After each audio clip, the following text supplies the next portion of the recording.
Hello and नमस्ते। मेरा नाम है सचिन और आप देख रहे हो finance market school. Stock market A to Z school की तरह सीखने की ये दूसरी क्लास है। आई होप कि आपने पहली क्लास देख रखी है। अगर आपने पहली क्लास नहीं देखी है तो मैं आपसे रिक्वेस्ट करूँगा कि आप इस क्लास के पहले पहली क्लास को देख के आएँ, तब दूसरी क्लास को देखें। पहली क्लास में मैंने इंट्रोडक्शन से लेके प्राइस और चार्ट, कैंडल स्टिक चार्ट कैसे देखते हैं, टाइम फ्रेम्स क्या होता है, स्ट्रक्चर मार्केट का क्या होता है, ये सारी चीज़ें एक्सप्लेन की हैं।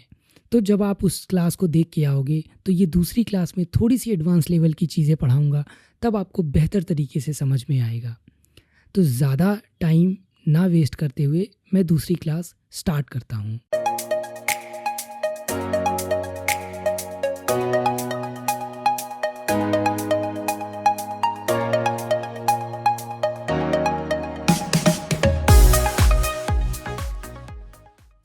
दूसरी क्लास स्टार्ट करने से पहले मैं आपको बता दूं कि आज हम दूसरी क्लास में पढ़ने वाले क्या क्या हैं। आज हम जैसे बेसिकली देखेंगे कि कंपनी लिस्ट क्यों होती है और किस तरह से लिस्ट होती है, आपके लिए क्या सही है, ट्रेडिंग सही है या इन्वेस्टमेंट सही है, प्राइसेस ऊपर और नीचे कैसे जाती हैं, जब कोई शेयर जितना खरीद रहा है उतना ही कोई बेच रहा है तो प्राइस ऊपर क्यों जा रहा है, या जो कोई उतना ही बेच रहा है जितना कोई खरीद रहा है तो प्राइस नीचे क्यों नहीं जा रहा है। यानी बिड और आस्क का डिफरेंस क्या होता है, बिड क्या होता है, आस्क क्या होता है, कौन सी कंपनी बड़ी कंपनी होती है, कौन सी छोटी कंपनी। आपने सुना होगा कि small cap, mid cap, large cap, ये क्या होते हैं। फिर आपको कंपनी कैसे चूज करोगे, आप जिस कंपनी में आपको इन्वेस्ट करना है तो कंपनी एनालिसिस आप किस हिसाब से करोगे, फंडामेंटल एनालिसिस करोगे, टेक्निकल एनालिसिस करोगे। अब फंडामेंटल एनालिसिस में हम देखेंगे कंपनी की वैल्यूएशन को देखेंगे, फ्यूचर ग्रोथ को देखेंगे, फाइनेंशियल स्टेटमेंट एनालिसिस करेंगे, प्रोडक्ट एंड सर्विसेज एनालिसिस करेंगे, मैनेजमेंट एनालिसिस करेंगे। फिर आ जाएंगे हम टेक्निकल एनालिसिस में। टेक्निकल एनालिसिस में हम आज डीप डाइव करेंगे कैंडल स्टिक चार्ट में, लाइन चार्ट को भी देखेंगे, कैंडल्स क्या होती हैं, एक्साइटिंग कैंडल, ये leg in leg out candles क्या होती हैं, ये सारी चीज़ें आगे हम देखेंगे। फिर देखेंगे हमारा सबसे इम्पॉर्टेंट चीज़ सपोर्ट और रेजिस्टेंस। सपोर्ट और रेजिस्टेंस आज आप जब पढ़ोगे ना तो आपको एहसास होगा कि यार इस तरह से सपोर्ट और रेजिस्टेंस आप शायद अभी तक नहीं देख पाए थे। सपोर्ट क्या होता है, सिंगल सपोर्ट लेवल क्या होता है, मल्टीपल सपोर्ट लेवल क्या होता है, सपोर्ट जोन्स क्या होते हैं, मल्टीपल सपोर्ट जोन्स, रेजिस्टेंस क्या होता है, single resistance level, multiple resistance level, resistance zone क्या होता है, मल्टीपल रेजिस्टेंस जोन्स क्या होते हैं। फिर आप देखोगे कि सपोर्ट और रेजिस्टेंस का रिवर्सल कैसे हो जाता है, कब देखते हैं कि कब सपोर्ट रेजिस्टेंस बन जाता है और रेजिस्टेंस कब सपोर्ट बन जाता है। राइजिंग सपोर्ट क्या होता है, राइजिंग रेजिस्टेंस क्या होता है, फॉलिंग सपोर्ट क्या होता है, फॉलिंग रेजिस्टेंस क्या होता है। फिर उसके बाद हम देखेंगे डायनामिक सपोर्ट एंड रेजिस्टेंस क्या होता है। तो दूसरी क्लास शुरू करने से पहले एक चीज़, सबसे इम्पॉर्टेंट चीज़ जो आपको समझनी है वो मैं अभी पढ़ाऊँगा, लेकिन थोड़ा सा पहले पीछे की क्लास को रिवाइज़ करा के। पहली क्लास में हमने देखा कि शेयर क्या होते हैं, शेयर्स क्या होते हैं, हमने देखा था उसमें कि शेयर्स क्या होते हैं, हिस्सेदारी क्या होती है। शेयर्स को बाय कहाँ से करते हैं, NSC that is national stock exchange, BSE that is Bombay stock exchange. ये दोनों एक्सचेंजेस हैं जहाँ से शेयर की डीलिंग की जाती है। अब यहाँ से शेयर बाय करने के लिए हमें डीमैट अकाउंट खोलना पड़ता है, डीमैट या ट्रेडिंग कह लो आप, ट्रेडिंग अकाउंट खोलना पड़ता है। जब हम डीमैट अकाउंट खोलते हैं तो हम किसी कंपनी का शेयर बाय करते हैं। अब जब कंपनी का शेयर बाय करते हैं तो यानी कंपनी की लिस्टिंग होती है, लिस्टिंग होती है स्टॉक एक्सचेंजेस पे, एनएससी और बीएससी पे। ओह अच्छा, जी हाँ, तो लिस्टिंग होती। अब ये लिस्टिंग क्या होता है, listing is similar to IPO, मतलब काइंड ऑफ। आपको मैं अब ये समझाता हूँ चीज़ें, थोड़ा सा इस चीज़ को आपको समझना, मार्केट का एक स्ट्रक्चर समझने के लिए आपको बहुत ज़रूरी है इस चीज़ को आप समझें। सपोज़ करिए ये एक दुकान वाला है। अब इसकी किस चीज़ की दुकान है, हम मान लेते हैं कि इसकी स्वीट्स की दुकान है, स्वीट्स की दुकान है। इसकी मिठाई इतनी फेमस है ना कि बहुत दूर से लोग आते हैं इसकी मिठाई खाने, बहुत दूर दूर से लोग आते हैं, 100 किलोमीटर, 200 किलोमीटर से। 100 किलोमीटर से तो बहुत कम आते हैं, 200 किलोमीटर से तो और भी कम लोग आते हैं। 50 किलोमीटर के रेंज में जो होते हैं या 10 किलोमीटर के रेंज में जो होते हैं वो ज़्यादातर यहाँ पे आते हैं। तो इसकी जब सेल्स बढ़ रही थी ना, इसकी टेस्ट बहुत अच्छे मिठाई के थे, तो लोगों ने इसको सजेस्ट किया कि यार आप अपने 2-3 ब्रांचेस और खोलो, 2-3 ब्रांचेस और खोलो, मतलब 100 किलोमीटर 200 किलोमीटर दूर पे कहीं एक और ब्रांच खोलो, तो आपकी और दुकान चलेगी। तो इसने बोला यार दुकान खोलने को तो मैं खोल दूँ, लेकिन मेरे पास पैसे ही नहीं हैं। अब इसके पास पैसे ही नहीं हैं, तो लोगों ने बोला यार जाके बैंक से तुम लोन ले लो। तो ये बोला यार अगर मैं बैंक से लोन ले लिया तो बैंक मुझे कम से कम 14% या 18% इसी के आसपास लोन देगी। तो मुझे जितना मैं पैसा लूँगा उतना मुझे 18% के आसपास पर एनम मुझे इंटरेस्ट देना पड़ जाएगा। तो मैं इंटरेस्ट नहीं देना चाह रहा हूँ। इंटरेस्ट क्यों नहीं देना चाह रहा हूँ? क्योंकि इंटरेस्ट है फाइनेंशियल बर्डन। सपोज़ करो ये यहाँ पे 10 लाख रुपए उठा के और ये वहाँ पे दुकान खोल दिया और दुकान वहाँ पे ना चली, तो ये इंटरेस्ट कहाँ से भर पाएगा इंसान?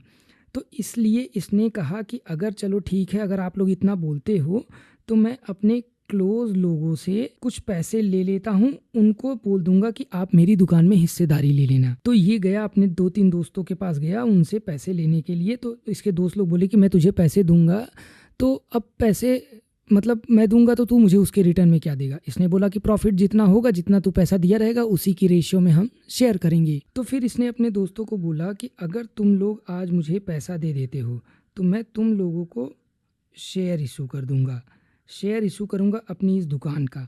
तो उन लोगों ने बोला मतलब अपनी दुकान का शेयर इशू करोगे तो उसमें मुझे हमें क्या कैसे मिलेगा, ये चीज़ समझाओ। तो इसने बोला कि मेरे दुकान की वैल्यू आज 1 करोड़ है, 1 CR है। तो मेरे पास मेरी दुकान के 100 शेयर्स हैं। 100 शेयर्स में से मैं क्या करूँगा, अब आप लोगों को मुझे अगर आप 10 लाख रुपए दोगे तो मैं आपको 10 शेयर इशू कर दूंगा। 100 शेयर 1 करोड़ का है तो 1 लाख का 1 शेयर हो गया, तो ये 10 शेयर इशू कर दूंगा। अब इसके बाद जितना भी प्रॉफिट हुआ करेगा मैं उसमें आपको आपके शेयर के हिसाब से दे दिया करूँगा। तो इसके दोस्त लोगों ने इसको 10 लाख रुपए दे दिया। यहाँ पे ये एक छोटा सा दुकान खोल लिया। अब दोनों दुकान की कंबाइंड वैल्यू मान के चलो कि इस समय 2 करोड़ हो गई। 2 करोड़ हो गई, दोनों दुकान की वैल्यू, खूब मेहनत किया इसने और दोनों दुकान की वैल्यू 2 करोड़ हो गई। तो सोचो अब एक शेयर आपका 2 लाख का हो गया, 2 लाख का हो गया। तो ये लोग जो शेयर दिए थे इसको 10 शेयर इशू किया था अपने दोस्तों को, तो उनके 10 शेयर की वैल्यू 10 लाख थी। अब आज उनके शेयर की वैल्यू 20 लाख हो गई। जब 1 करोड़ थी तो 10 लाख था, अब 2 करोड़ वैल्यू हो गई तो 20 लाख हो गया। वैल्यू कैसे हो गई? जब आप देखते होगे कि दुकान ज़्यादा चलने लगती है तो बहुत सारे लोग आ जाते हैं यार कि अगर ये दुकान मुझे बेच दे तो मैं इतने में ये दुकान खरीद लूँ, ये दुकान मुझे इतने में। तो ऐसे ही वैल्यू उसकी डिराइव हो जाती है दुकान की। तो उसके दुकान की वैल्यू 2 करोड़ हो गई। इसके दोस्त लोग क्या बोले कि यार इस हिसाब से तो बिज़नेस बहुत सही चल रहा है, अभी क्या करें यार, सिर्फ हम यहीं क्यों रहें, हम ऐसा क्यों ना करें कि और भी दुकान छोटे छोटे या बड़े बड़े जितने भी हैं पूरे इंडिया में खोलते हैं, पूरे इंडिया में खोलते हैं। तो पूरे इंडिया में खोलने के लिए बहुत सारा पैसा चाहिए होगा। ये सारी पूरी चेन अगर अपनी ये बनाएगा तो बहुत सारा पैसा चाहिए होगा। अब बहुत सारा पैसा इसके पास भी नहीं है और इसके दोस्तों के पास भी नहीं है। तब ये आया आदमी। तो ये आदमी कौन था मैं आपको बताऊं, तो ये आदमी था ठग्गू लाल। ये ठग्गू है, ये कानपुर वाला, आप सुने होंगे कानपुर का एक ठग्गू का लड्डू बहुत फेमस है। तो ये ठग्गू था। ठग्गू आया मेरे पास, बोला यार अब मुझे और जगह दुकान खोलनी है तो मैं क्या करूं। मैंने इसको बोला अब देखो, मैंने इसको समझाया कि अब आप क्या करो कि आप इस अपनी दुकान को एक कंपनी बनाओ, एक कंपनी बनाओ। और कंपनी बनाओ जैसे आपके 100 शेयर में से 10 शेयर आपने अपने दोस्तों को दिए थे, ऐसे ही बाकी के शेयर्स पब्लिक को बेचो और पब्लिक से पैसा लो। अब इस तो क्या 100 शेयर ही पब्लिक को बेचेंगे? ऐसे ही मैं एग्जांपल ले रहा हूँ, बहुत सारे शेयर्स होते हैं। तो अब इसने क्या किया कि कहा कि ठीक है चलो अब मैं अपनी कंपनी बनाता हूँ, तो कंपनी बनाता हूँ मैं पब्लिक से पैसा उठाऊँगा। अब सोचो पब्लिक को पता कैसे चलेगा कि ये मतलब कि ठग्गू अपना कंपनी खोल रहा है और अपनी कंपनी का शेयर बेचने आ रहा है? तो वही होता है, तब ये लेके आते हैं अपना IPO। ये IPO लेके आते हैं। आईपीओ को बोलते हैं इनिशियल पब्लिक ऑफर। इनिशियल का मतलब शुरुआत का ऑफर। शुरुआत में पब्लिक को ये शेयर सेल करना चाहते हैं। अब पब्लिक खड़ी होगी, क्या आईपीओ ऐसे आ जाता? नहीं। अब ये आईपीओ लाने के लिए इनको जाना पड़ता है सेबी के पास। सेबी क्या है? Security exchange board of India, जो भारतीय मार्केट को रेगुलेट करती है, स्टॉक मार्केट को रेगुलेट करती है। कोई भी चीज़ गलत ना हो पाए मार्केट में, इस वजह से सेबी रहती है, वो रूल्स एंड रेगुलेशंस बनाती है। तो अब ये आईपीओ ले आएंगे। तो अब आपको समझ में आएगा कि आईपीओ आता है तो क्या आता है। अब इस आईपीओ के आने पे दो चीज़ें होती हैं, या तो ये ऑफर फॉर सेल होता है या फिर एक्सपेंशन के लिए होता है, फर्दर कैपिटल एक्सपेंडिचर के लिए होता है। तो ऑफ़र फॉर सेल क्या होता है और ये कैपिटल एक्सपेंडिचर क्या होता है, ये समझते हैं हम।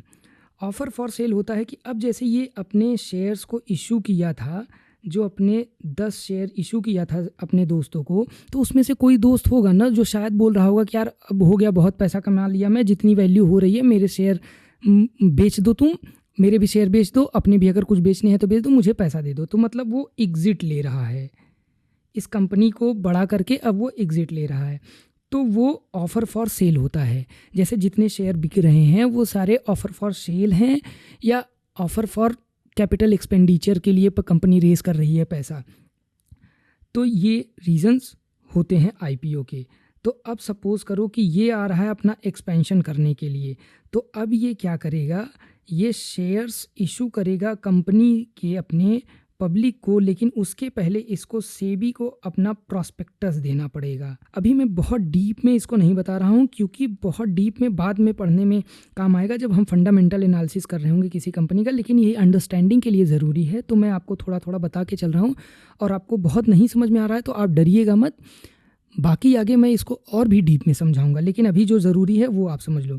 तो ये प्रॉस्पेक्टस इशू करते हैं, प्रॉस्पेक्टस लेके जाते हैं, रेड हियरिंग प्रॉस्पेक्टस सेबी के पास, बताते हैं प्रॉस्पेक्टस अब क्या होता है। प्रॉस्पेक्टस में बताते हैं कि मैं क्या करता हूँ, कैसा हूँ, मतलब मेरी रेवेन्यू क्या है, मेरी प्रॉफिट्स क्या हैं, मेरे एक्सपेंसेस क्या हैं, मेरी कितनी ब्रांचेज़ हैं, कितनी क्या हैं, मैं इस पैसे का क्या करने वाला हूँ जो पब्लिक से लेने वाला हूँ, ये सारी चीज़ें इसमें रहती हैं।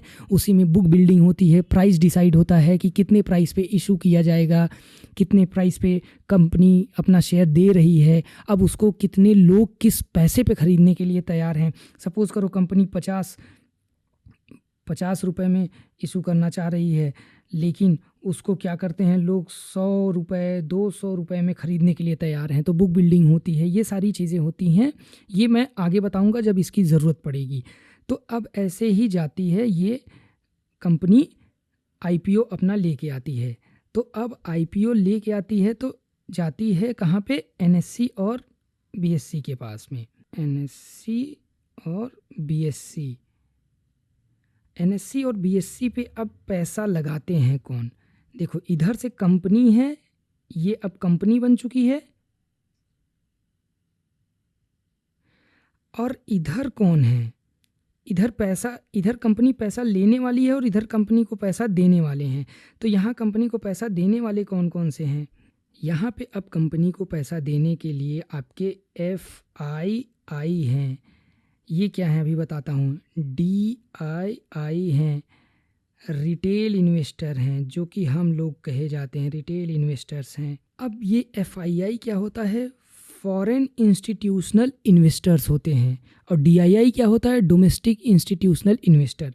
फॉरेन इंस्टीट्यूशनल इन्वेस्टर विदेश के होते हैं, बाहर दूसरी कंट्रीज़ के होते हैं। डोमेस्टिक इंस्टीट्यूशनल इन्वेस्टर हमारे इंडिया के होते हैं। अब सब, और ये रिटेल इन्वेस्टर हम और आप जैसे होते हैं जो शेयर्स को बाय और सेल करते हैं, आईपीओ में पैसा लगाते हैं। और HNIs भी होते हैं, HNIs भी इंडिया के ही कह सकते हो, कहीं हाई नेटवर्थ इन्वेस्टर बोला जाता है इनको, जिनकी सर्टेन वैल्यू होती है उनको HNIs बोलते हैं। अब DII को आप समझो कि DII क्या होता है, डोमेस्टिक जो होता है, डोमेस्टिक इंस्टीट्यूट इन्वेस्टर। ये डोमेस्टिक इंस्टीट्यूशनल इन्वेस्टर वो होते हैं, जैसे आपने सुना होगा ना, आप SIP करते होगे तो म्यूचुअल फंड में पैसा जो लगाते हैं, तो जब एक पब्लिक जो आप एक्टिवली ट्रेड नहीं कर सकता है शेयर मार्केट में, वो म्यूचुअल फंड को पैसा देता है, म्यूचुअल फंड फर्दर बाकी कंपनियों में उसके पैसे को लगाती है, बाकी कंपनी के शेयर्स खरीदती है म्यूचुअल फंड। म्यूचुअल फंड में कौन रहता है? म्यूचुअल फंड मैनेजर होते हैं। म्यूचुअल फंड मैनेजर क्या करते हैं, आप जैसे 1,000 रुपये दोगे तो वो देखेंगे कि आपके 1,000 रुपये को किस कंपनी में कितना कितना लगाना है, तो वो आपके पैसे को मैनेज करते हैं। तो ये म्यूचुअल फंड जो होते हैं डोमेस्टिक इंस्टीट्यूशनल इन्वेस्टर कहलाते हैं, और भी लोग होते हैं। तो आप ऐसे समझो, डोमेस्टिक इंस्टीट्यूशनल इन्वेस्टर हमारे वो हैं कि जो हम म्यूचुअल फंड वाले हैं उनको हम पैसा देते हैं, तो वो यहाँ पे कंपनी में पैसा लगाते हैं, वो डोमेस्टिक होते हैं। ऐसे ही सिमिलर आपके फॉरेन इंस्टीट्यूशनल इन्वेस्टर होते हैं। फॉरेन वाले जैसे हैं वैसे ही डोमेस्टिक वाले हैं। ये विदेश के हैं, ये हमारे अपने देश के हैं। और ये रिटेल इन्वेस्टर कौन है? रिटेल इन्वेस्टर हम और आप हैं। तो आई होप कि ये समझ में आ गया कि कौन कौन पैसे लगाते हैं आईपीओ में। आईपीओ में हम लोग पैसा डालेंगे, कौन कौन डालेगा? एफआईआईज डालेंगे, डीआईआईज डालेंगे और रिटेल इन्वेस्टर्स डालेंगे। रिटेल इन्वेस्टर्स यानी हम और आप। तो अब हम इस कंपनी में डालते हैं पैसा, तो ये पैसा मिल जाता है कंपनी को, और कंपनी से हमको मिल जाता है शेयर। अब शेयर खरीदने से हमको क्या फ़ायदा होता है? शेयर खरीदने से हमको 2 फ़ायदे होते हैं। अब शेयर जब हम खरीद लेंगे तो हमको कंपनी क्या देगी? डिविडेंड देगी। डिविडेंड क्या होता है? प्रॉफिट का जो हिस्सा होता है वो कंपनी अपने शेयर होल्डर्स के साथ शेयर करती है। और कैपिटल एप्रिसिएशन होगा। कैपिटल एप्रिसिएशन क्या होगा? कैपिटल एप्रिसिएशन, सपोज़ करो आप 100 रुपये का शेयर खरीदे हो, वो कल को चल के 1,000 रुपये हो जाएगा, तो वो आपका 900 रुपये बढ़ गया, यानी 10 गुना शेयर आपका बढ़ा, तो आपका ये 1,000 रुपये हो जाएगा, आपको ये मिला। और कंपनी जैसे ज़्यादातर कंपनीज क्या करती हैं कि आज जैसे कि सपोज़ करो इस साल इन्होंने 100 करोड़ का प्रॉफिट कमाया, तो अब कंपनी क्या करेंगी? हो सकता है इनके पास कोई और प्लान हो कि आगे एक्सपैंड करना है बिज़नेस को, तो उस पैसे को चाहे आगे एक्सपेंशन पे खर्च करें। जब उनके पास कोई प्लान नहीं होता है यार कि इस पैसे को अब कहाँ खर्च करें, तो वो क्या करती हैं? वो फिर इस प्रॉफिट को, जैसे कि सपोज़ करो 100 करोड़ प्रॉफिट हुआ और 1,000 शेयर है, तो इसको डिवाइड करके जिसके पास जितना शेयर होगा उसी हिसाब से प्रॉफिट बांट देंगी, तो उसे ही डिविडेंड बोला जाता है। आई होप कि ये चीज़ आपको समझ में आ गया। अब आपको ये चीज़ समझ में आ गया कि कंपनी कोई भी लिस्ट क्यों होती है स्टॉक मार्केट में, क्योंकि पैसे उसको रेस करने होते हैं। पैसा रेस करने से उसको फ़ायदा क्या होता है? उसका इंटरेस्ट कॉस्ट बच जाता है, इंटरेस्ट उसको नहीं बियर करना पड़ता है। तो अब आई होप कि आपको समझ में आ गया कि कंपनी क्यों लिस्ट होती है। क्योंकि कंपनी को क्या करना होता है? पैसा चाहिए होता है, और वो पैसा पब्लिक देती है कंपनी को। पब्लिक को 2 फ़ायदे होते हैं, डिविडेंड मिल जाता है और कैपिटल एप्रिसिएशन हो जाता है उनका। और किस तरह से लिस्ट होती है? मैंने आपको बताया कि आईपीओ आता है कंपनी का, वो अपने प्रॉस्पेक्टस को देती है सेबी को, फिर वो रेड हियरिंग प्रॉस्पेक्टस होता है, बुक बिल्डिंग होती है, प्राइजेज होते हैं, वो सारी चीज़ें डिसाइड होती हैं। फिर कंपनीज को क्या करती हैं? बिडिंग बेसिस पे आपको आईपीओ में शेयर्स इशू कर देती हैं। तो अब जब कंपनी के शेयर लिस्ट हो गए, तो अब आप शेयर में ट्रेडिंग करके पैसा कमाना सही है या इन्वेस्टिंग करके? ट्रेडिंग क्या है, इन्वेस्टिंग क्या है? ट्रेडिंग क्या होती है और इन्वेस्टिंग क्या होती है? ट्रेडिंग शॉर्ट टर्म के लिए होता है, इन्वेस्टमेंट लॉन्ग टर्म के लिए होता है। अब इसको समझ लेते हैं। ट्रेडिंग क्या होता है? ट्रेडिंग आपकी कई तरीके से की जाती है। ज़्यादातर आप बहुत थोड़े टाइम के लिए स्टॉक्स को होल्ड करते हो, फिर सेल कर देते हो। ट्रेडिंग के टाइप कितने से होते हैं? आपका एक इंट्राडे ट्रेडिंग होता है, एक आपका स्विंग होता है, और एक आपका शॉर्ट टर्म होता है। अब ये क्या होता है? इंट्राडे में कंपनी के स्टॉक्स को आप जब मार्केट जिस दिन खुलता है उसी दिन खरीदते हो और उसी दिन बेच देते हो, चाहे आपको प्रॉफिट हो चाहे आपको लॉस हो। स्विंग ट्रेडिंग में क्या होता है कि आप हफ्ते 2 हफ्ते के लिए, 2 दिन के लिए या 4 हफ्ते के लिए आप स्टॉक्स को होल्ड करते हो, फिर चाहे आपको प्रॉफिट हो रहा हो चाहे आपको लॉस हो रहा हो, उस हिसाब से आप अपना टारगेट और स्टॉप लॉस डिसाइड करके शेयर्स को बाय या सेल करते हो। आपका टारगेट आता है तो आप टारगेट बुक कर लेते हो, आपका लॉस आता है तो आप लॉस बुक कर लेते हो। वो आपकी स्विंग ट्रेडिंग हो जाती है। शॉर्ट टर्म ट्रेडिंग वो होती है जिस शेयर को आप जो 2 महीने 3 महीने के लिए होल्ड करके रखो। बेसिकली 6 महीने से कम में जब आप होल्ड करते हो तो वो शॉर्ट टर्म में माना जाता है। वैसे तो साल भर के अंदर का ही आपका शॉर्ट टर्म माना जाता है कि साल भर के अंदर टैक्स के बेसिस पे, मतलब ज़्यादातर जो शॉर्ट टर्म ट्रेडर्स होते हैं वो 2-3 महीने की पोजीशंस क्रिएट करते हैं, उसके बाद उसको स्क्वायर ऑफ कर देते हैं। तो अब आपको ट्रेडिंग समझ में आ गया। अब समझते हैं कि इन्वेस्टमेंट्स क्या होते हैं। इन्वेस्टमेंट अगर हम कहें कि इन्वेस्टमेंट होता है, वो आप चाहे किसी शेयर में करो या किसी भी चीज़ में पैसा लगाओ बहुत लंबे टाइम के लिए, साल भर के लिए, 2 साल के लिए, 3 साल के लिए, 4 साल के लिए, 10 साल के लिए, 20 साल के लिए, वो आपकी इन्वेस्टमेंट कहलाती है। इन्वेस्टमेंट कितने तरह के होते हैं? बहुत तरह के। आप चाहे एफडी कर सकते हो, चाहे बॉन्ड्स खरीद सकते हो लॉन्गर रन के लिए, चाहे शेयर्स में पैसे डाल सकते हो, म्यूचुअल फंड्स खरीद सकते हो। अब ये क्या चीज़ें होती है मैं आपको समझाता हूँ। शेयर्स होता है, आपको पता चल गया कि कंपनी के शेयर्स आप बाई करते हो और लंबे टाइम के लिए होल्ड करते हो, तो वो आपका शेयर्स होता है। म्यूचुअल फंड होता है कि जैसे किसी को अभी नॉलेज नहीं है कि वो किस कंपनी में पैसा लगाए, कहाँ पे पैसा लगाए, और उसको 5,000 इन्वेस्ट करना है। अब ये मंथली भी हो सकता है, किसी एक महीने में हो सकता है, साल में एक बार हो सकता है, चाहे हर महीने हो सकता है, चाहे हर हफ्ते हो सकता है। अब ये 5,000 रुपये आप दे देते हो म्यूचुअल फंड कंपनी को। वैसे ये बहुत सही होता है म्यूचुअल फंड मेरे हिसाब से, मतलब आपको म्यूचुअल फंड में पैसा लगाना चाहिए। लेकिन हाँ, कौन सा म्यूचुअल फंड सही है कौन सा नहीं सही है ये भी जानना बहुत ज़रूरी है। इसके बारे में भी मैं आगे चल के बताता रहूँगा, आपको पढ़ाता रहूँगा कि म्यूचुअल फंड्स कैसे सिलेक्ट करते हैं, कि कौन से म्यूचुअल फंड में इन्वेस्टमेंट करनी है। और अगर अभी आपको नॉलेज नहीं है तो आप इसमें कमेंट करना, मैं आपको कॉन्टैक्ट करूँगा, अपनी ईमेल आईडी वो करना या मैं कॉन्टैक्ट नंबर दूंगा, आप टेलीग्राम ज्वाइन करना। मैं आपको बताऊंगा, आपका पर्सनल पोर्टफोलियो बनाऊंगा कि कैसे आप म्यूचुअल फंड, कौन से म्यूचुअल फंड आप लो जिससे कि आपको अच्छा खासा रिटर्न मिले। तो आप 5,000 रुपये जब म्यूचुअल फंड को देते हो तो म्यूचुअल फंड कंपनी क्या करती है, वो अपने यहाँ म्यूचुअल फंड मैनेजर्स रखती है।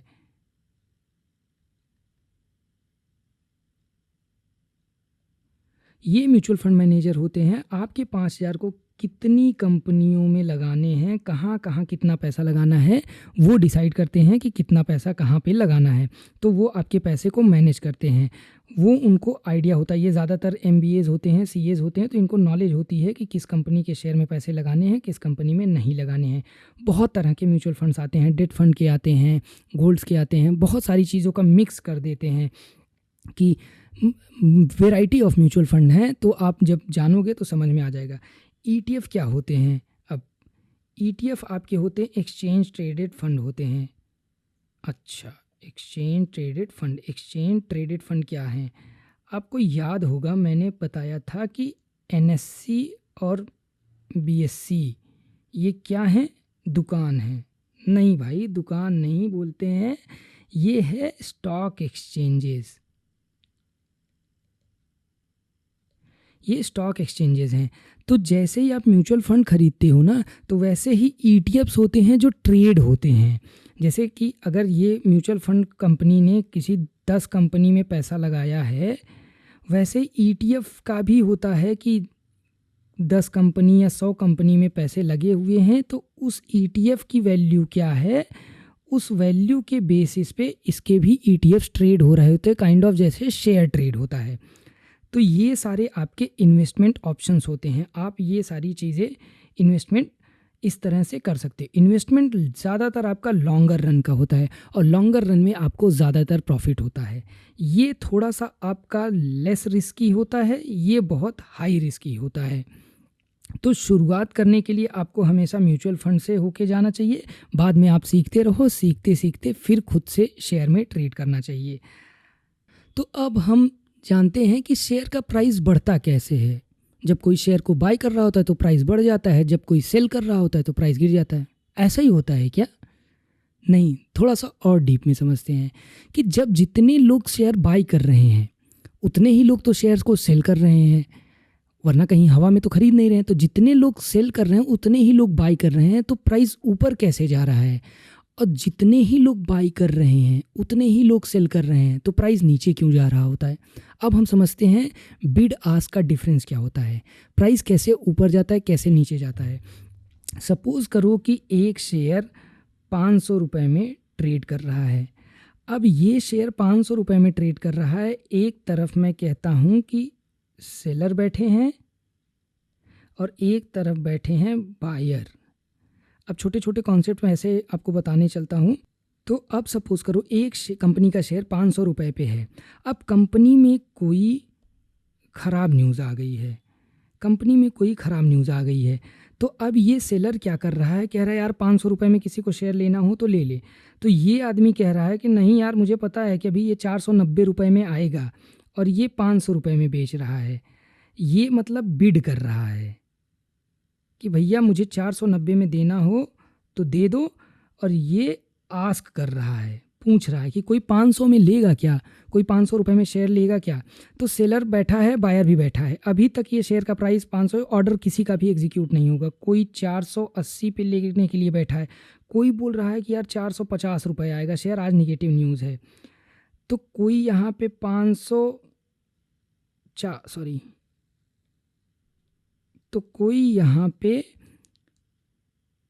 498 के लिए जैसे ही सेल करने आएगा, तो कोई 498 पे अगर बाई करने के लिए होगा तभी ये सेल होगा।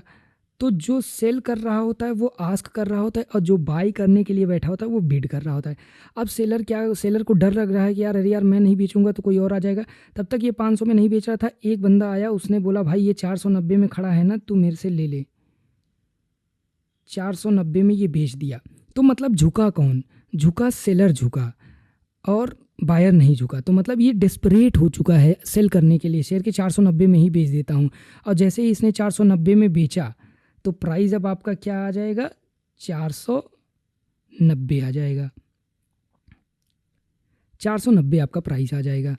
अब फिर क्या हुआ कि जब 490 आ गया तो अब ये 480 पे खड़ा है, 450 पे खड़ा है। कई लोग को बायर को अब कई लोग आएंगे 490 में बेचने, तो 490 में तो अब कोई ख़रीदने के लिए खड़ा ही नहीं है।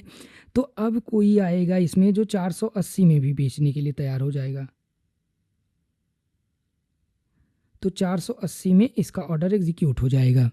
तो इसी तरह से जिस तरफ डिस्परेशन रहती है उस तरफ क्या होता है कि प्राइस भागता है। डिमांड और सप्लाई, मैंने पहले क्लास में बताया है कि जब बहुत ज़्यादा सप्लाई हो जाएगी तो उसका प्राइस गिर जाएगा, और बहुत ज़्यादा डिमांड हो जाएगी तो उसका प्राइस बढ़ जाएगा। ऐसे ही अगर किसी कंपनी का शेयर 490 पे ट्रेड कर रहा है और यहाँ पे कोई अच्छी न्यूज़ आ गई है, या लग रहा है कि कंपनी कोई बहुत बढ़िया सा काम पा गई है, कंपनी के प्रॉफिट्स बढ़ने वाले हैं, तो कोई यहाँ पे कहेगा यार चलो इस कंपनी का शेयर बाई कर लेते हैं, और वो कहेगा मुझे 490 पे बाई करने हैं। एक सेलर यहाँ पे बैठा कर रहा है मैं बेचूंगा लेकिन 500 रुपये में बेचूंगा। तब क्या होगा कि ये सेलर और बायर यहीं पे खड़े रहेंगे, कोई एक दूसरे का शेयर सेल नहीं हो पाएगा।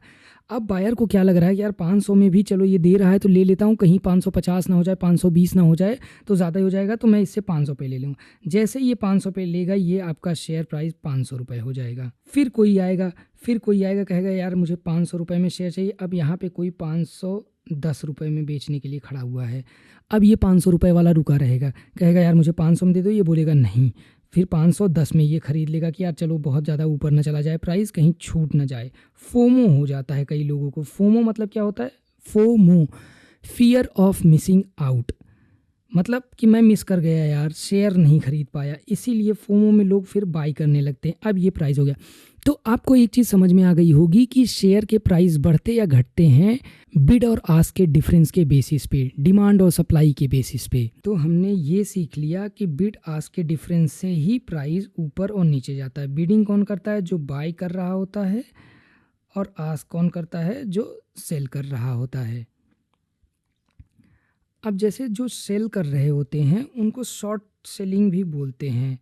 शॉर्ट सेलिंग कई बार आप सुनोगे तो उसको बोलते हैं कि शॉर्ट सेलिंग, मतलब शॉर्ट सेलिंग।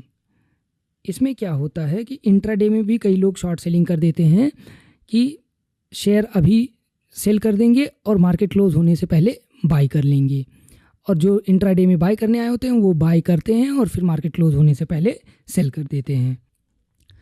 तो हमने अभी तक देखा कि किसी भी कंपनी का शेयर प्राइस कैसे बढ़ता है या कैसे घटता है।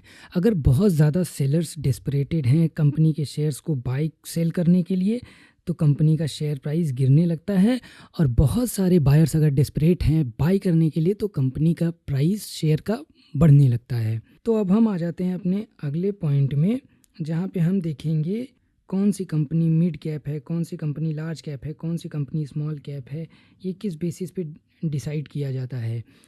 तो बेसिकली ये चीज़ समझने के लिए आप आ जाइए, पहले इस चीज़ को समझिए कि किसी भी कंपनी का साइज़ उसको उस कैटेगरी में रखता है कि वो लार्ज कैटेगरी में रहेगी या मिड कैप कैटेगरी में रहेगी या स्मॉल कैटेगरी में रहेगी। वो डिसाइड कैसे होता है, कंपनी के शेयर प्राइस को कंपनी के नंबर ऑफ़ आउटस्टैंडिंग शेयर से मल्टीप्लाई कर देते हैं, तो हमारा मार्केट कैप आ जाता है। कैप मतलब कैपिटलाइजेशन, मतलब टोटल कैपिटल कितनी है कंपनी की।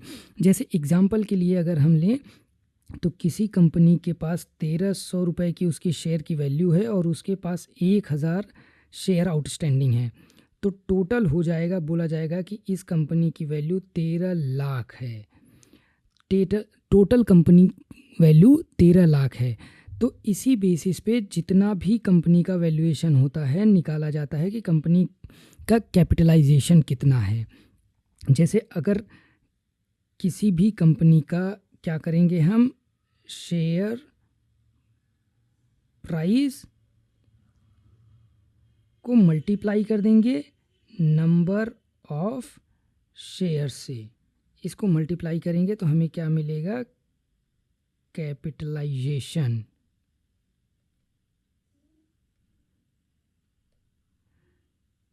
तो क्या हमको अगर किसी भी कंपनी का जानना है कि इसका कैपिटलाइजेशन कितना है, कैसे है, कहाँ से जानेंगे, तो किसी भी कंपनी का आपको डिटेल जानना हो तो आप सीधा स्क्रीनर की वेबसाइट पे जा सकते हैं। screener.in करके वेबसाइट है एक, जहाँ पे आप जाएंगे तो आपको कंपनी का सारा डिटेल दिख जाएगा वहाँ पे। अब यहाँ पे जब आप डालेंगे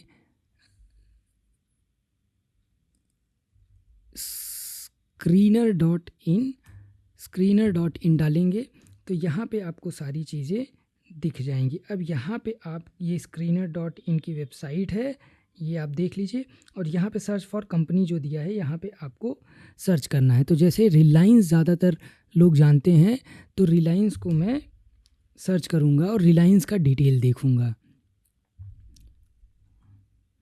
ये आ गया हमारा रिलायंस इंडस्ट्रीज़। अब ये देखिए, यहाँ पे आप ध्यान से देखिए तो ये दिया हुआ है कि मार्केट कैपिटलाइजेशन रिलायंस का कितना है, करंट प्राइस कितना है, हाई लो कितना बनाया था, बुक वैल्यू क्या है, डिविडेंड यील्ड कितना है, फेस वैल्यू कितना है, आरओसी कितना है, आरओई कितना है। ये सारी चीज़ें, ये सारे टर्म्स मैं आगे आपको सिखाऊंगा, तो आप डरिए मत इस चीज़ से, लेकिन आप इस पर फोकस करिए कि मार्केट कैप जो है, यानी मार्केट कैपिटलाइजेशन 17 लाख करोड़ के आसपास है। मतलब अगर अप्रॉक्सीमेटली रफ फिगर देखें तो 18 लाख करोड़ की कंपनी है, इसका कैपिटलाइजेशन 18 लाख करोड़ के आसपास है। अगर हमें नंबर ऑफ़ शेयर निकालना है तो हम क्या करेंगे, हमने मार्केट कैप निकाला था, शेयर प्राइस को मल्टीप्लाई किया था नंबर ऑफ़ शेयर से, तो हमें मार्केट कैप मिल गया था। तो अगर हमें मार्केट कैप मिल गया है तो हम क्या करेंगे, मार्केट कैप को डिवाइड कर देंगे शेयर प्राइस से।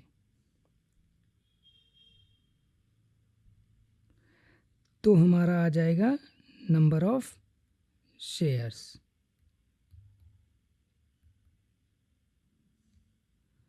तो अगर हमको रिलायंस का नंबर ऑफ़ शेयर जानना है तो हम क्या करेंगे, ये करंट प्राइस को डिवाइड कर देंगे इस मार्केट कैप से, तो हमारा अप्रॉक्सीमेटली इसको अगर डिवाइड करेंगे तो 1300 समथिंग करोड़ के आसपास शेयर आ जाएगा।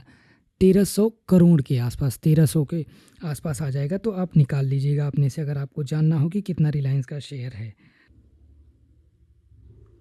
तो अब हम देख लेते हैं कि स्मॉल कैप कौन सी कंपनी होती है, मिड कैप कौन सी कंपनी होती है और लार्ज कैप कौन सी कंपनी होती हैं। बेसिकली जो स्मॉल कैप आपकी कंपनी कही जाती हैं, स्मॉल कैपिटलाइजेशन वाली कंपनी, उनकी जो कि कैपिटलाइजेशन होती है वो 15,000 करोड़ से नीचे की होती है। जिनकी कैपिटलाइजेशन 15,000 करोड़ से नीचे की है वो आपकी स्मॉल कैप कंपनी कही जाती हैं। और जिन कंपनीज़ का वैल्यूएशन कैपिटलाइजेशन 15,000 करोड़ से ऊपर लेकिन 20,000 करोड़ के नीचे है तो वो कंपनी आपकी मिड कैप कहलाती हैं।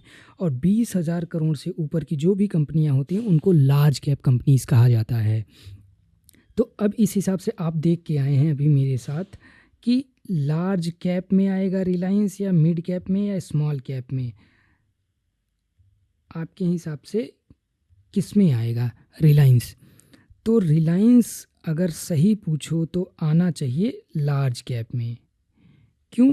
क्योंकि रिलायंस की वैल्यूएशन हमने देखी कि 17 लाख करोड़ के आसपास है, मतलब 18 के आसपास है, 17 लाख करोड़ से ज़्यादा है।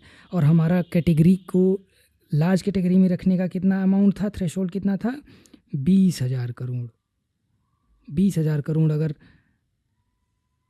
कंपनी की वैल्यूएशन उससे ज़्यादा है तो वो लार्ज कैप कंपनी कही जाएगी।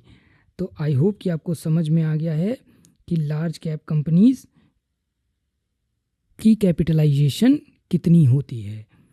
अब यहाँ पे एक आता है पेनी स्टॉक्स का कॉन्सेप्ट। पेनी स्टॉक्स पे बहुत ज़्यादा ध्यान नहीं देते हैं। ये बहुत ही छोटी कंपनी होती है, मतलब जिनके शेयर प्राइस बहुत मतलब कम ट्रेड कर रहे होते, 10 रुपये, 5 रुपये, 3 रुपये, 2 रुपये, ये पेनी स्टॉक्स बोले जाते हैं।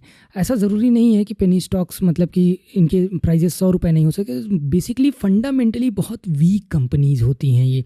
अब ये फंडामेंटल और टेक्निकल ये सारी चीज़ें क्या होती हैं हम नीचे देखते हैं। तो अगर आपको कभी भी ट्रेड करना है तो मैं सजेस्ट करूँगा बहुत ज़्यादा से ज़्यादा मिड कैप में ट्रेड करिए या लार्ज कैप में ट्रेड करिए। स्मॉल कैप में अवॉइड करिए, बहुत कम एक्सपोजर रखिए अपना स्मॉल कैप में, क्योंकि स्मॉल कैप की कंपनियां थोड़ी रिस्की होती हैं और मिड कैप की उससे थोड़ी कम रिस्की होती हैं और लार्ज कैप की बहुत ही कम रिस्की होती हैं। तो जब भी आप ट्रेड करो आप कोशिश करो कि लार्ज कैप की कंपनी के स्टॉक में ट्रेड करो या मिड कैप की कंपनी के स्टॉक में ट्रेड करो।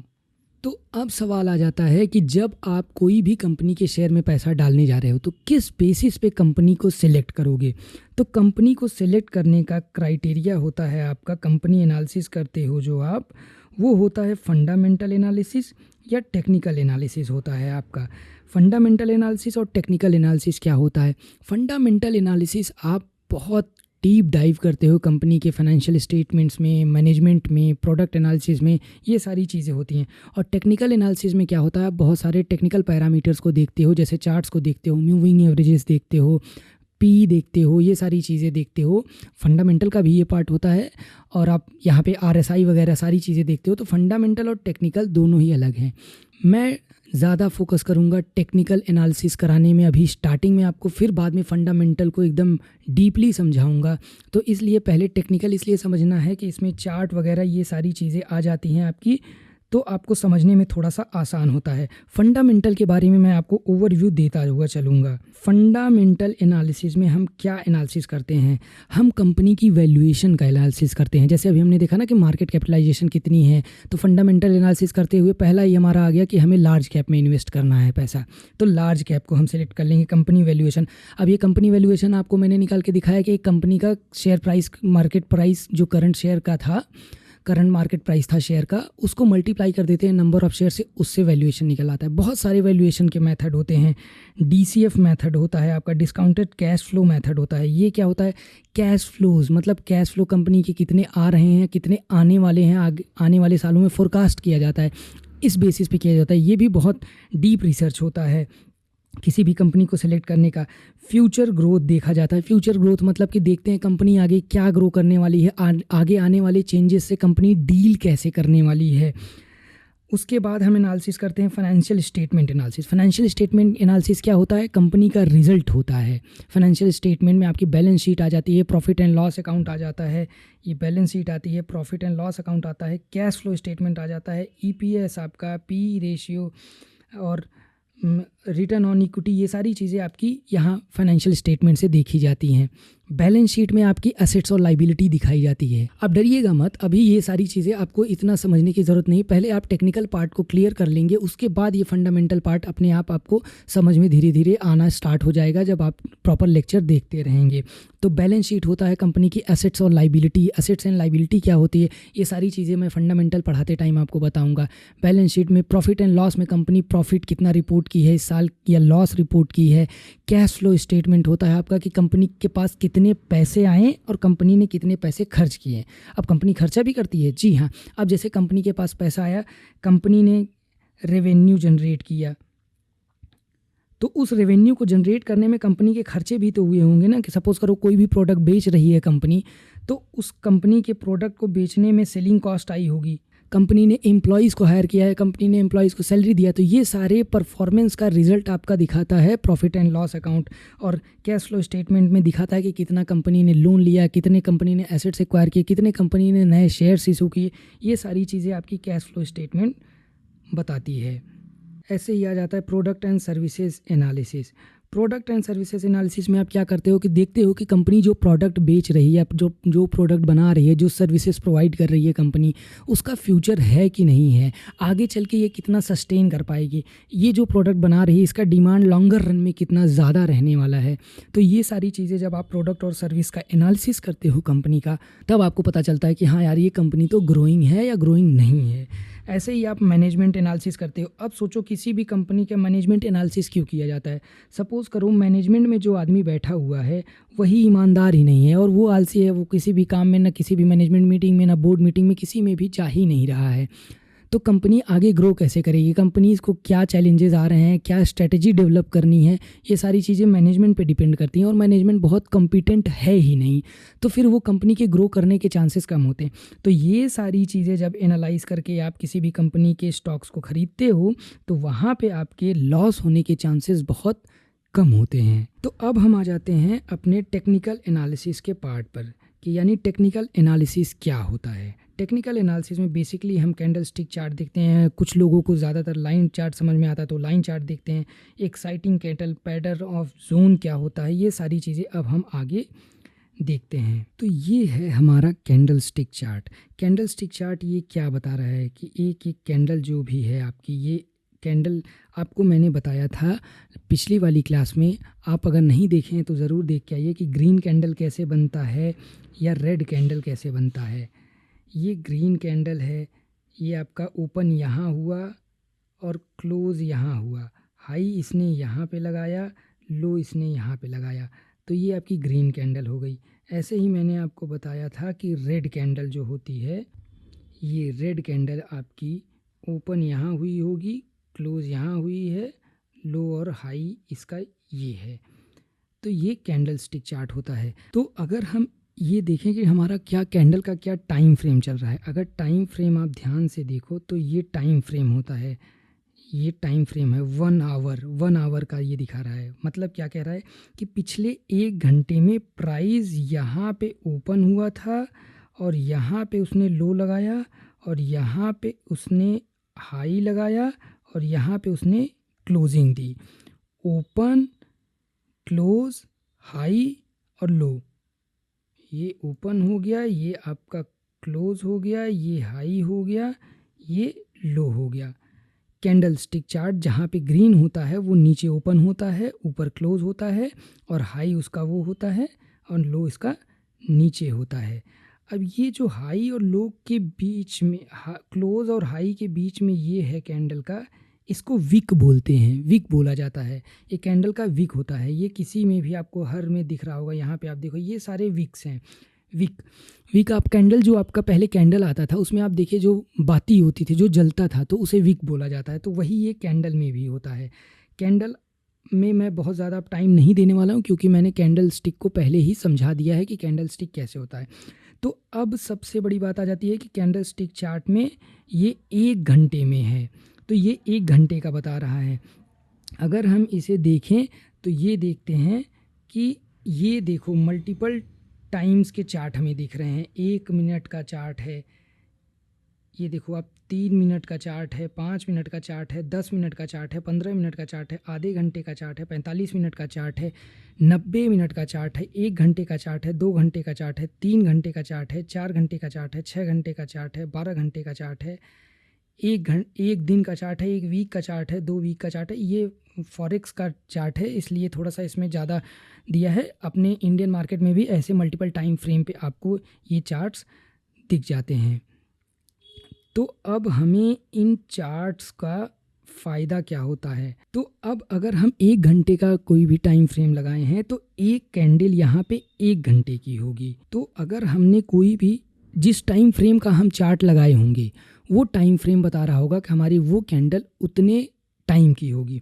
जैसे ये कैंडल हमारा अगर मान के चलें, ये जितने भी कैंडल हैं ये सारे 1 घंटे का दिखाएगा। मतलब 1 घंटे में कैंडल कहाँ ओपन हुआ है, कहाँ क्लोज़ हुआ है, कितना लो बनाया है, कितना हाई बनाया है, वो सारी चीज़ें वो 1 घंटे में क्या हुई हैं वो दिखाएगा। ऐसे ही क्या होगा कि अगर आप 2 घंटे का लगा दोगे तो वो 2 घंटे की एक कैंडल होगी। अगर 3 घंटे का लगाओगे तो 3 घंटे की एक कैंडल होगी। और अगर 1 मिनट का लगाओगे तो 1 मिनट की एक कैंडल होगी, वो चाहे रेड होगी चाहे ग्रीन होगी।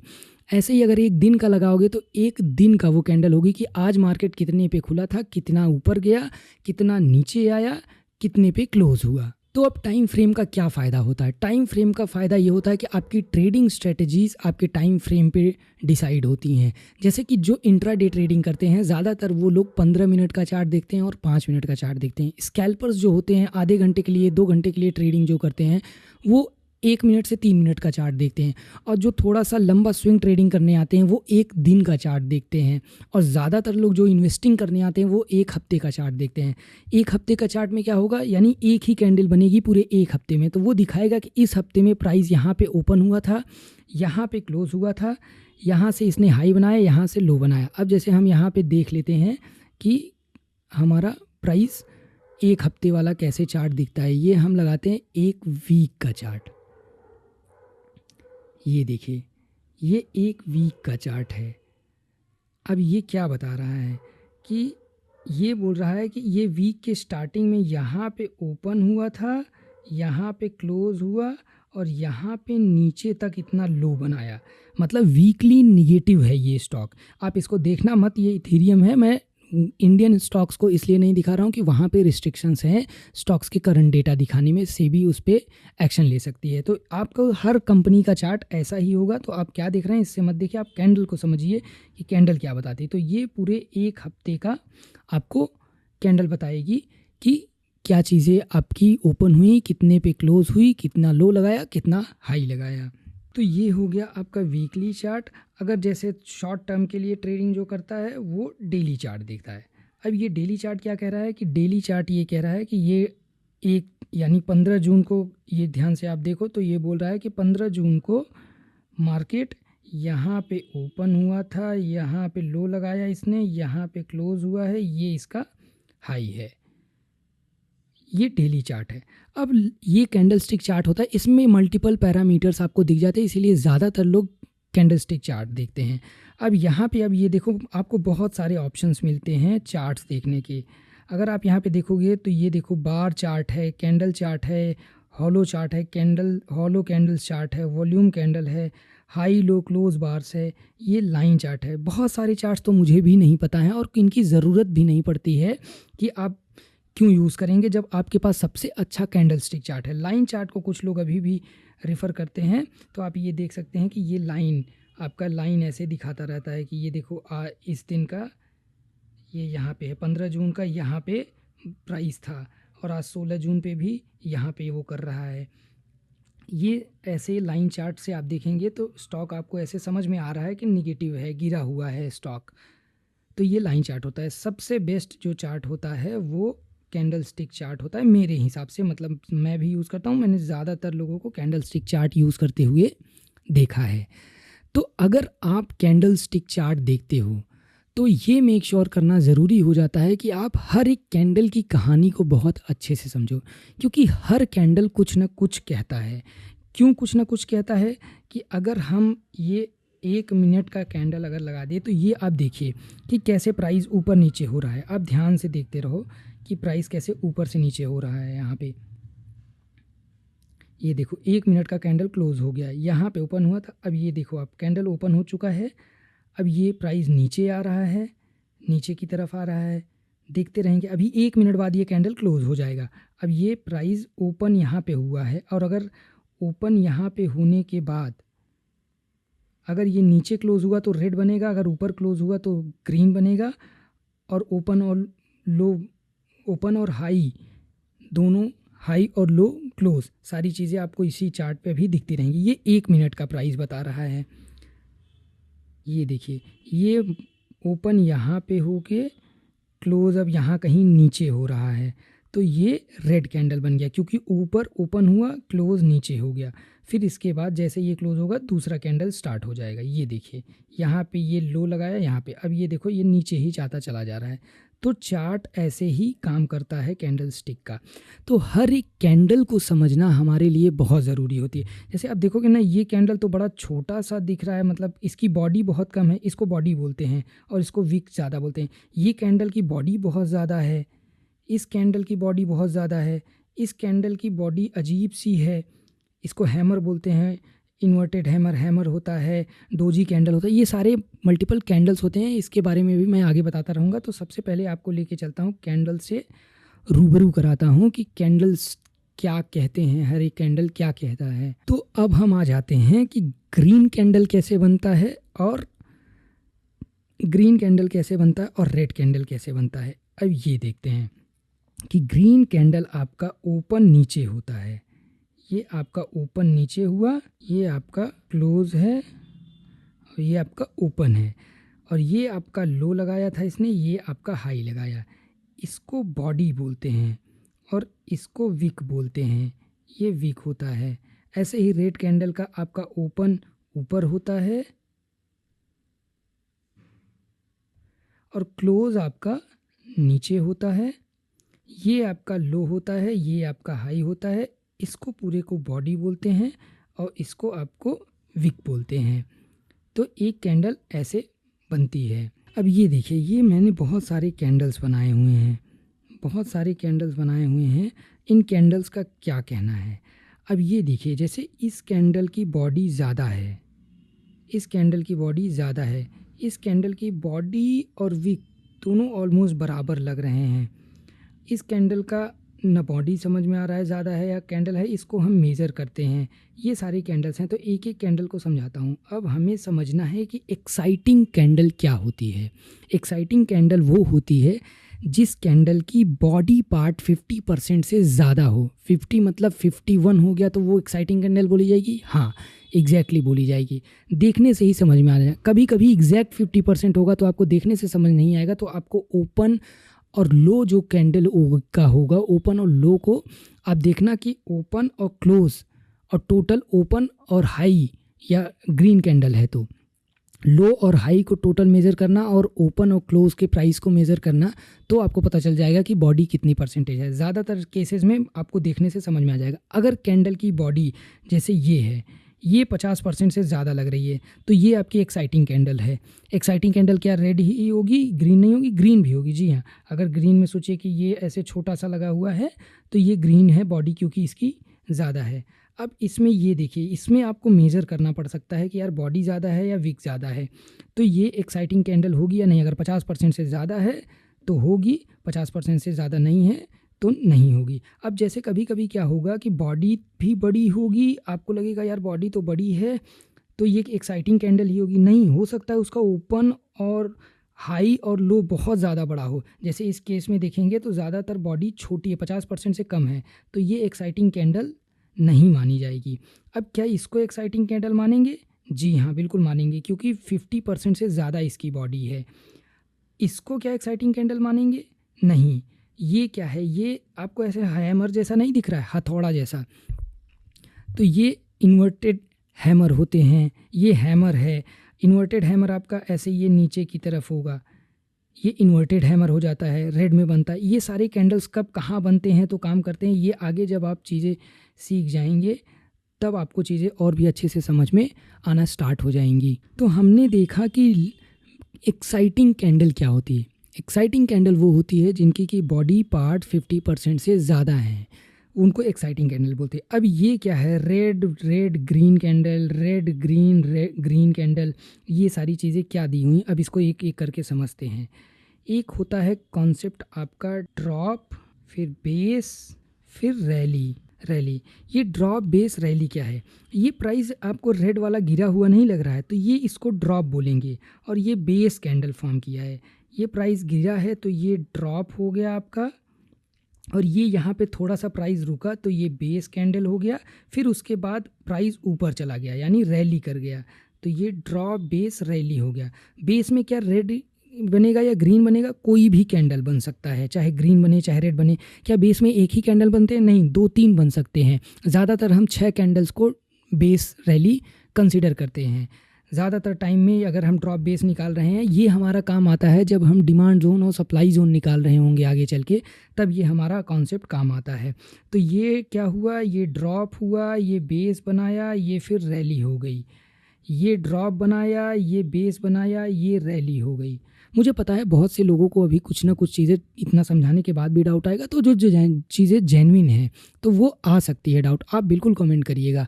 जो चीज़ें नहीं समझ में आएंगी मैं फिर से उसको सेपरेट वीडियो में एक कवर करूँगा, हर एक डाउट को क्लियर करूँगा।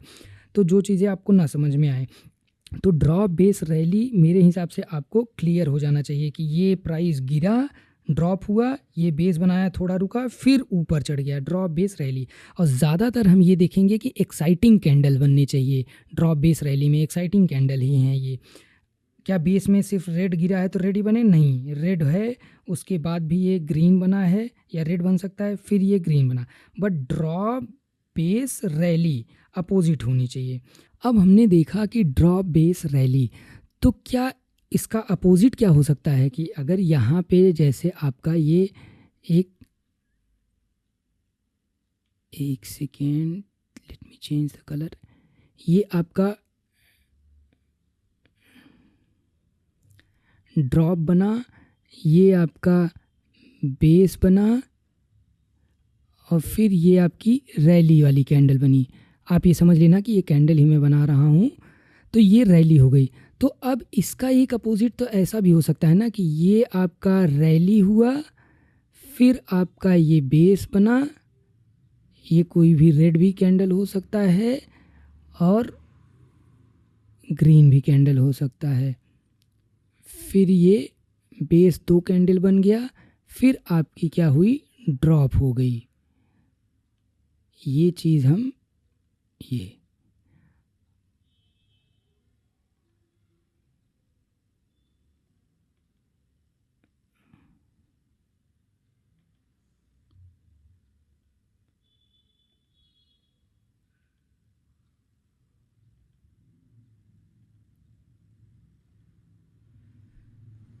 तो अब हम देखेंगे कि ये हमारी ड्रॉप हुई, ये बेस बनाया, ये रैली हो गई। तो ऐसे एक रैली बनाई, फिर यहाँ बेस कैंडल कोई भी रेड या ग्रीन हो सकती है, फिर ये ड्रॉप हो गया, ये इनके विक्स हैं ये। तो ऐसे ही ये ड्रॉप बेस रैली का कॉन्सेप्ट होता है। आई होप कि ये आपको समझ में आया होगा। तो जब ड्रॉप बेस रैली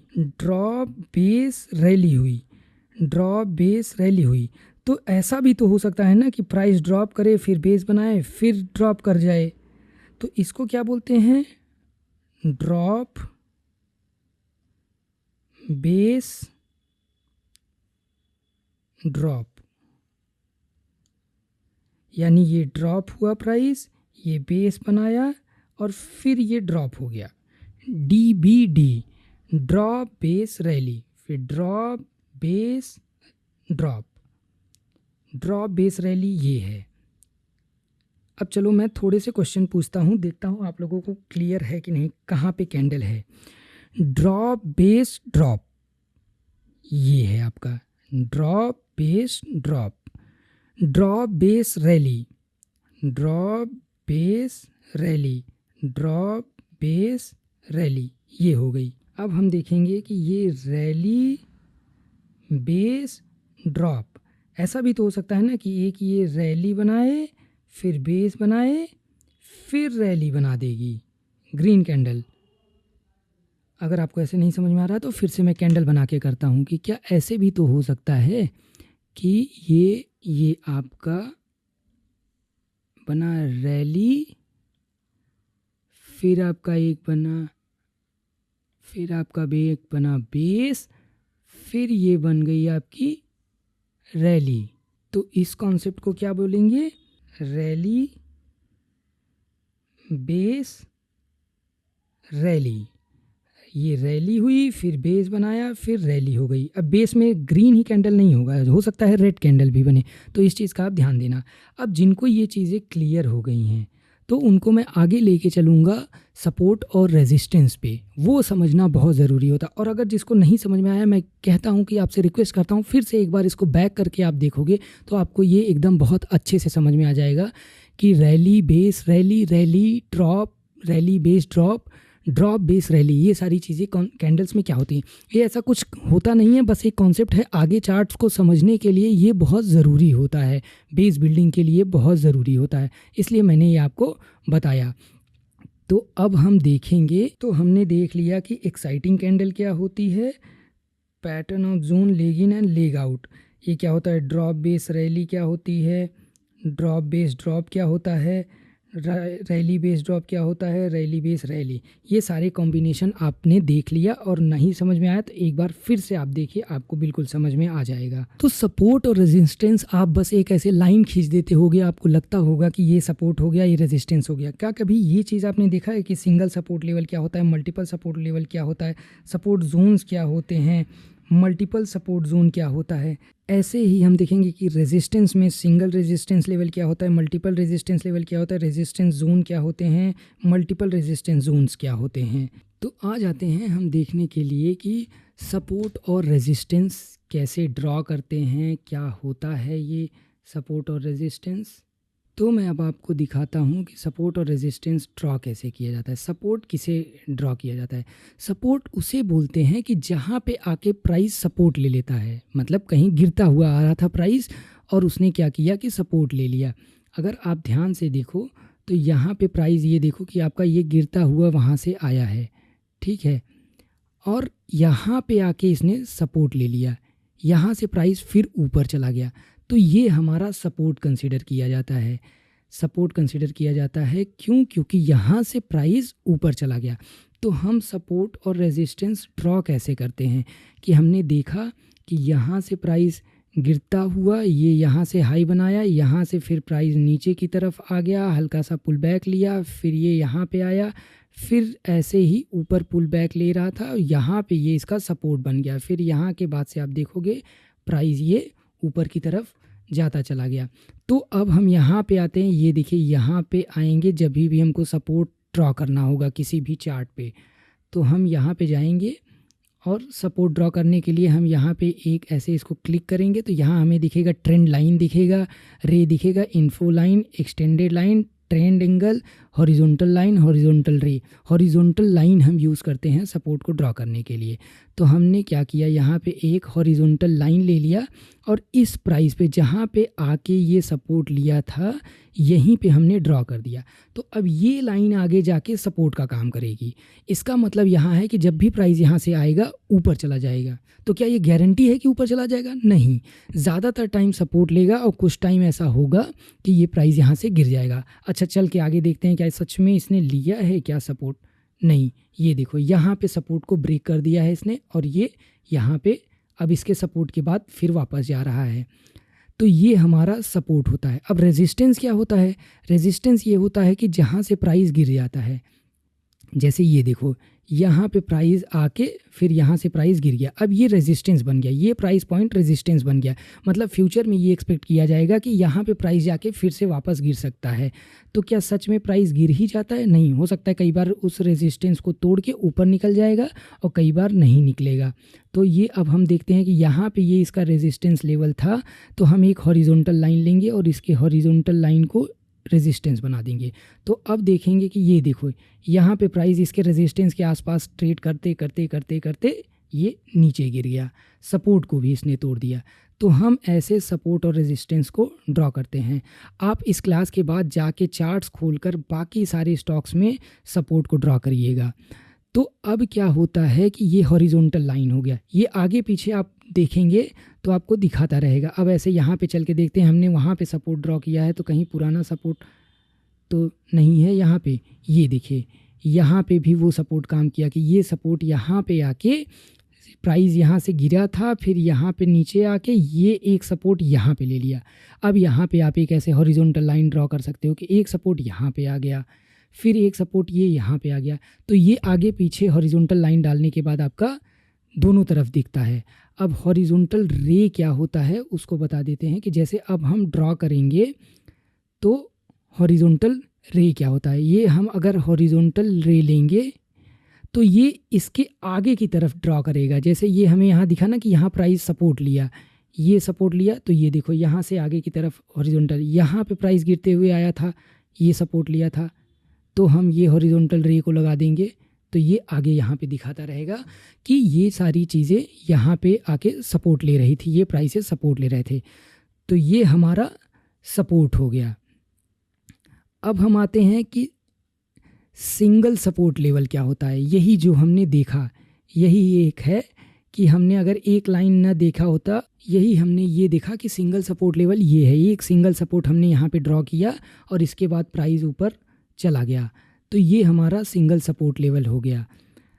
अब दूसरा पॉइंट आता है हमारा कि मल्टीपल सपोर्ट लेवल क्या होता है। तो मल्टीपल सपोर्ट लेवल को देख लेते हैं कि ये कैसे ड्रॉ किया जाता है और क्या होता है मल्टीपल सपोर्ट लेवल, ये सपोर्ट से कैसे अलग होता है।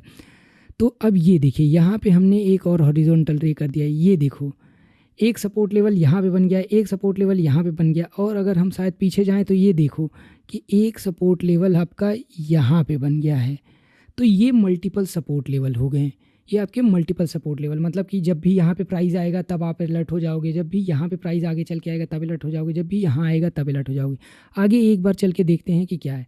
ये देखो जो हमने सपोर्ट डाला था वो यहाँ से प्राइस तोड़ दिया तो नीचे आ गया इस सपोर्ट के पास, यहाँ भी ये प्राइस फिर देखो लास्ट वाले सपोर्ट पे कुछ देर तक सपोर्ट लिया था, वो थोड़ा ऊपर गया, फिर उसके सपोर्ट को भी ब्रेक कर दिया, अब फिर उस सपोर्ट के पास ट्रेड कर रहा है।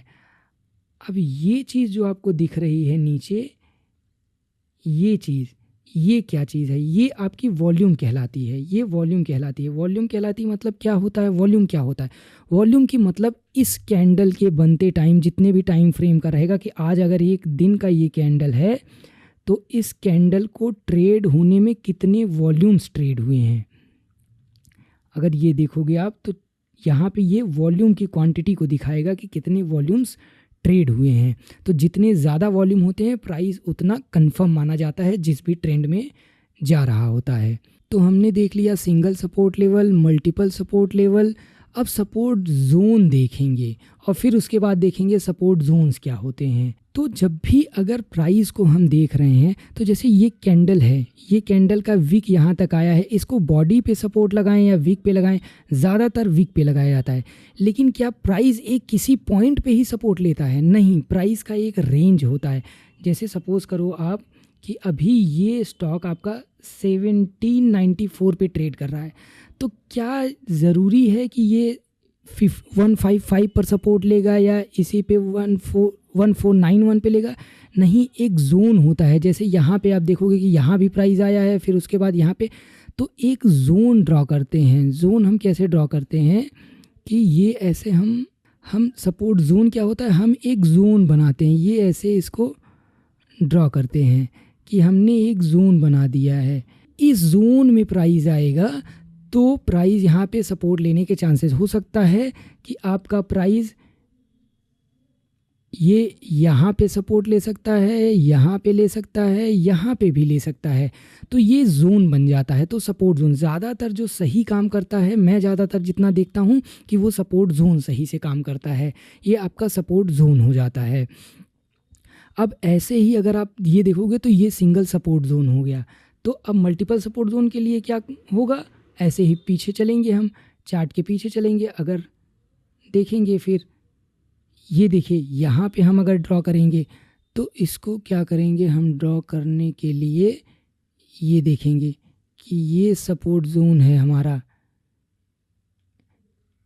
यहाँ पे हम देख सकते हैं, ये देखिए ये हमारा सपोर्ट जोन है। ये सारी चीज़ें एक दिन में नहीं समझ में आती हैं, ये सारी चीज़ें प्रैक्टिस से आती हैं और एक्सपीरियंस से आती हैं। जब ये आप ऐसे जोन्स ड्रॉ करोगे तब आपको समझ में आएगा कि हाँ यार सपोर्ट जोन क्या होता है। अब एग्जैक्टली कैसे होगा, रेजिस्टेंस लेवल कैसे होगा, रेजिस्टेंस का जो होगा वो ऊपर से जहाँ से प्राइस नीचे चला आ रहा होगा वहीं पे माना जाएगा कि वो उसका रेजिस्टेंस जोन है। और यार रेजिस्टेंस क्या है, ये सारी चीज़ें देखते हैं हम। तो हमने देखा कि मल्टीपल सपोर्ट जोन क्या होते हैं, सपोर्ट जोन क्या होते हैं, multiple support level, single support level और सपोर्ट क्या होता है। तो अब हम आ जाते हैं रेजिस्टेंस देखने कि रेजिस्टेंस किसको बोलते हैं। तो अब हम देखते हैं कि प्राइस जैसे यहाँ से देखेंगे अगर हम, तो प्राइस गिर चुका है यहाँ से, ये यहाँ से अगर हम कहें तो प्राइस ये देखते हैं कि एक हॉरिजॉन्टल रे डालते हैं, यहाँ से प्राइस गिर गया है, मतलब यहाँ पे गया प्राइस और प्राइस गिर गया तो मतलब रेजिस्ट कर रहा है कि प्राइस इसके ऊपर जा ही नहीं पा रहा है। फिर आप देखो यहाँ से गिरते हुए आया, अगर आप ध्यान से देखो तो प्राइस ये देखो यहाँ से गिरा, फिर ऐसे ऊपर गया, फिर यहाँ से फिर ऊपर गया, फिर यहाँ से नीचे आ गया, फिर ये पुल बैक लेके फिर और नीचे आ गया। तो ये रेजिस्टेंस लेवल हो गया आपका कि ये रेजिस्टेंस का काम कर रहा है, ये प्राइस पॉइंट आपका रेजिस्टेंस का काम कर रहा है कि इसके ऊपर प्राइस आपका नहीं जा पा रहा है। फिर देख लेते हैं, ये देखिए यहाँ पे आ गया आपका एक रेजिस्टेंस, यहाँ पे भी बन गया आपका कि इस प्राइस को भी नहीं तोड़ पाया। फिर यहाँ पे एक आपका आ गया,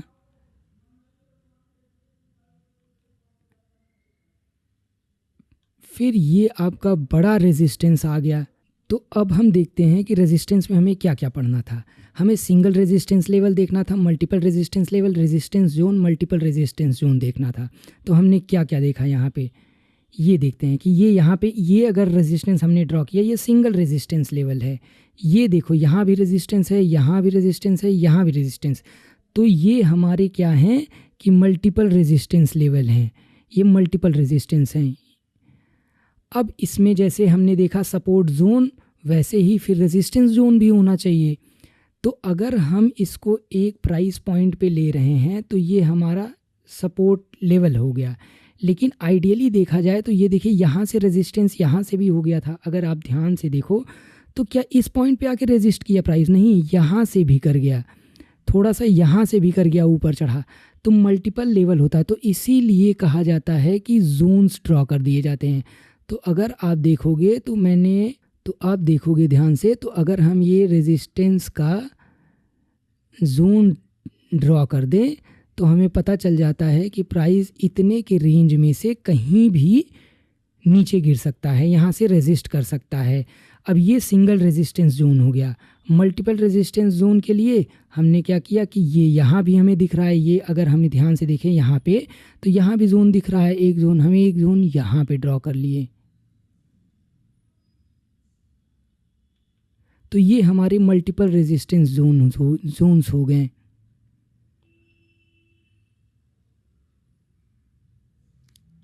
ये तो ये सारी चीज़ें हैं, आपको इस तरीके से देखनी पड़ेंगी। और इसको ऐसा नहीं है कि आज आप सीख गए हो तो आपको समझ में आ गया। मैं जानता हूँ ये एक दिन मुझे खुद नहीं समझ में आया था, पहले दिन जब मैं देख रहा था, बार बार करते करते खुद जाके चार्ट्स पे प्रैक्टिस करते करते तब सारी चीज़ें मुझे समझ में आई।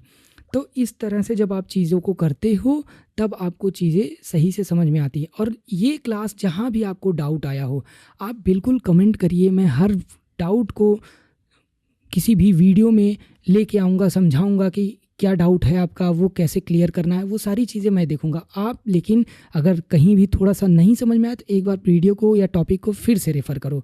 तो आज हमने देख लिया कि ये सपोर्ट क्या होता है, सपोर्ट लेवल क्या होते हैं, single support level, multiple support level, support zone, multiple support zone, resistance क्या होता है, रेजिस्टेंस क्या होता है, सिंगल रेजिस्टेंस लेवल क्या होता है, मल्टीपल रेजिस्टेंस लेवल क्या होता है, रेजिस्टेंस जोन क्या होता है, मल्टीपल। ये सारी चीज़ें हम आज की क्लास में सीख लिए हैं और आज की क्लास के लिए इतना बहुत है। अगर आप इस क्लास को दोबारा भी देखोगे तो आपको और ज़्यादा अच्छा समझ में आएगा, इसकी गारंटी मैं दे रहा हूँ। तो अगर एक बार में समझ में आ गया तो वेल एंड गुड, नहीं आया तो एक बार और देखो, और नहीं आया तो फिर आप कमेंट करके जाना। और आज की क्लास को यहीं पे ख़त्म करता हूँ। और अगर वीडियो अगर आपको अच्छी लग रही हो तो लाइक कर देना और चैनल को सब्सक्राइब कर लेना और इसको शेयर करो उसके साथ में जो देखना चाहता है, जो क्लास को सीखना चाहता है, स्टॉक मार्केट को सीखना चाहता है, एकदम क्लास के फॉर्म में A to Z सीखना चाहता है, आप कंटिन्यू देखते रहेंगे। मैं वीडियोस क्लासेस रिकॉर्ड करके डालता रहूँगा। धन्यवाद।